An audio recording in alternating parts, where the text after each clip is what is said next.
Hello, Om Shanti. मैं हूँ चारू सोने जी। और आज इस वीडियो में हम देखेंगे कि भगवान जो सर्वज्ञ है, सर्वशक्तिवान है, लेकिन सर्वव्यापी नहीं है। तो आपको जान के ऐसा लगेगा कि ऐसा क्यों कह रहे हैं। आज तक तो हमने शास्त्रों में क्या सुना है कि भगवान सब जगह पे है, कण कण में है, रज रज में है, सब पौधे पेड़ में है। आत्मा वही परमात्मा है, सभी आत्मा में परमात्मा है, ऐसा सुनते हैं, ऐसा मानते भी है। और हमने आज तक ऐसा सुना है, लेकिन ये सही नहीं है। क्यों ऐसा हम क्यों कह सकते हैं? क्योंकि आपने शास्त्र में वो पढ़ा है, गीता में एक श्लोक है, यदा यदा ही धर्मस्य ग्लानिर्भवति भारत। उस श्लोक का मतलब क्या है? तो उसका मतलब ये है कि जब जब अधर्म बढ़ जाए, इतने सारे धर्म बढ़ जाते हैं कि धर्म की ग्लानि होती है, तब स्वयं भगवान यहाँ पे अवतरण करते हैं। क्योंकि ये भगवान यहाँ पे आकर सर्व धर्मों का विनाश करके सिर्फ और सिर्फ एक धर्म की स्थापना करते हैं, वो है आदि सनातन देवी देवता धर्म। तो वो तब आते हैं जब संगम युग होता है, पूरा कल्प, सतयुग, त्रेता, द्वापर और कलयुग, ये चारों युग है जिसको जिसको मिलके एक बनता है कल्प। और ये कल्प में एक ही बार भगवान आते हैं, जिसको बोलते हैं संगम युग। तो अभी ये संगम युग चल रहा है, अभी भगवान आए हैं। तो अभी हम कह सकते हैं कि हम अगर याद करें तो हमारे साथ है, लेकिन वो सर्वव्यापी तो फिर भी नहीं है। तो भगवान को हम ऐसे कैसे कह सकते हैं कि सभी जगह है? अगर भगवान सभी जगह होते तो क्यों ऐसी नौबतें आती? अभी तो हम देख रहे हैं, कभी भूकंप आया, कभी सुनामी आई, कभी बहुत बारिश, कभी कम बारिश, कभी लड़ाई, कभी झगड़ा। अगर आत्मा ही परमात्मा है, आत्मा ही परमात्मा होती तो मतलब पूरा वर्ल्ड, पूरी दुनिया ही भगवान हो गई। तो अगर भगवान ही पूरी दुनिया में है तो हम जान सकते हैं ना कि ऐसा तो समय नहीं आना चाहिए। लेकिन तो ये इससे भी हम कह सकते हैं कि नहीं, भगवान सब जगह पे नहीं है। ये कहने का भावार्थ ये होता है कि हम जब भगवान को याद करें तब हमारे साथ है, मतलब वो भावना को दिखाया है। इसका मतलब ये नहीं कि भगवान कण कण में है, रज रज में है, सब में है, आप में भी भगवान, मुझ में भी भगवान, तो हम भगवान ही हुए। तो अगर भक्त पुकारता है, भगवान का जो भजन करके बुलाता है, तो अगर भक्त ही भगवान है तो फिर वो परमात्मा को क्यों बुला रहा है? तो मगर मतलब कि सभी अगर भगवान है तो कौन किसको दर्शन दे? तो इससे भी हम जान सकते हैं कि नहीं, सब लोग तो भगवान नहीं हैं। तो इसको मैं एक पिक्चर के थ्रू दिखाऊंगी, जिससे आपको अच्छी तरह से समझ में आएगा। जैसे ये देखो आप चित्र, इसमें दिखाया है कि भगवान को याद कर रहा है, क्या कह रहा है, भगवान का भजन कर रहा है। तो उसको मगर मतलब कि ये ही अगर भगवान है, परमात्मा है, तो ये किसको पुकार रहा है?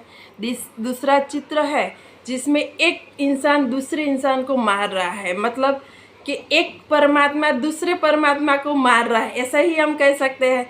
तो ऐसा तो नहीं है कि परमात्मा परमात्मा ये दोनों एक दूसरे को मार रहे हैं।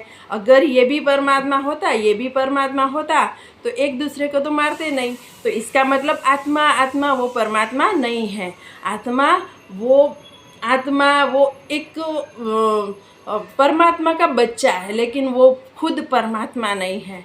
इसी तरह हम देखें, यहाँ पे एक इंसान है जो एक स्त्री को छेड़ रहा है। तो इसका मतलब क्या हुआ? ये अगर परमात्मा है, ये भी एक परमात्मा है, ऐसा हम माने तो इसको ये काम नहीं करना चाहिए। तो मतलब ये कर रहा है, इसका मतलब ये हुआ कि दोनों भी परमात्मा नहीं है।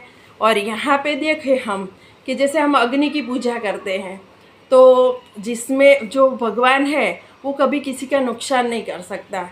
तो हम देखें कि अग्नि कैसी होती है कि वो अच्छी भी है, बुरी भी है। तो अच्छी किस तरह से है? जैसे कि हम खाना पकाते हैं तो वो हमारे लिए अच्छी है, इसका अच्छा भी है ना। मतलब हम अगर अग्नि नहीं होती तो हम खाना नहीं पका सकते। तो ये एक तरह से अच्छी है। लेकिन जब अग्नि कहीं पे ऐसे आग लग गई और पूरा पूरा वो जगह को खलास कर दिया, तो वो एक तरफ से बुरी भी हुई ना। तो अगर वो भगवान होती, अग्नि देवता हम बोलते, उसकी पूजा भी करते हैं, तो उसके ये गुण नहीं होने चाहिए। वो किसी का बुरा नहीं कर सकती, लेकिन अग्नि को तो हमने देखा है कभी अच्छी है, जब खाना पकाते हैं तो वो अच्छी है, और कभी किसी जगह पे आग लग जाती है तो वो बहुत बुरी है। तो मतलब ये भी भगवान नहीं है। इसी तरह हम देखें कि एक बीमार इंसान है जो भगवान को पुकार रहा है, अगर ये आत्मा है वो खुद ही परमात्मा होती तो भगवान को क्यों बुलाती? वही खुद का ही कल्याण कर लेना, उसका दुख खुद ही दूर कर लेती। लेकिन इस पूरे पिक्चर से हम जान सकते हैं कि आत्मा और परमात्मा दोनों ही अलग है, एक नहीं हो सकते। अगर एक होते तो किसी को पुकारने की ज़रूरत ही नहीं पड़ती। और यहाँ पे लास्ट में हम देखें कि ये पूरा पिक्चर क्या दिखा रहा है कि भगवान ये सब प्राणियों में भी नहीं है। प्राणी में अच्छी हमें भावना रखनी है कि कभी किसी को मारना नहीं है, किसी को हानि नहीं पहुंचानी, किसी पे दया रखनी है, ऐसा हमें बनना है। लेकिन ये भगवान तो नहीं, ये भी आत्मा ही है, हमारी तरह आत्मा ही है, हम भी आत्मा है, ये सभी आत्माएं हैं, लेकिन परमात्मा अलग है। तो ये चित्र से हम प्रूव कर सकते हैं कि भगवान हर जगह पे नहीं है। अगर हर जगह पे होते तो ऐसा नहीं होता। और हमने ये देखा कि भगवान कब आते हैं, ये हमने शास्त्रों में भी पढ़ा है, जब जब धर्म की ग्लानि होती है और अधर्मों का बढ़ावा होता है। मतलब बहुत धर्म हो चुके हैं जहाँ पे इंसान खुद भटक गए हैं कि मैं कौन से धर्म को मानूं, क्या करूं क्या नहीं करूं। तो वो जब कंफ्यूज हो जाते हैं तब खुद परमात्मा शिव यहाँ पे अवतरण करते हैं, क्योंकि उसके अलावा तो कोई किसी का उद्धार नहीं करता। कोई इंसान की ऐसी ताकत नहीं है कि वो एक धर्म की स्थापना कर सके। अनेक धर्मों की स्थापना कर सकते हैं लेकिन एक धर्म की स्थापना नहीं कर सकते। तो इसीलिए खुद परमात्मा ने कहा कि मैं जब कल्प में एक ही बार आता हूँ, कल्प मतलब 4 युग, जो सतयुग, त्रेता, द्वापर और कलयुग, ये 4 युग होते हैं, उसको मिलाकर एक कल्प बनता है।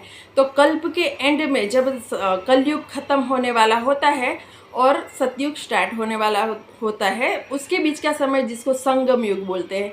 तो ये संगम युग में भगवान आते हैं और आदि सनातन देवी देवता धर्म की स्थापना करते हैं। तो ये उसका कार्य है, लेकिन सब जगह पे भगवान नहीं है। ऐसे तो हम बोले कि मैं मेरे पेरेंट्स को बहुत चाहती हूँ, वो मेरे दिल में रहते हैं, हम ऐसा बोल सकते हैं। तो उसका मतलब ये तो नहीं है ना कि वो हो मेरा मतलब मैं आत्मा हूँ और मेरे पेरेंट्स है वो भी मेरी आत्मा ही है, मेरे में ही रहते, ऐसा नहीं है। तो इस तरह से हम भी एक आत्मा है और शिव परमात्मा जो भगवान हम उनको बोलते हैं, वो हमारे पिता है।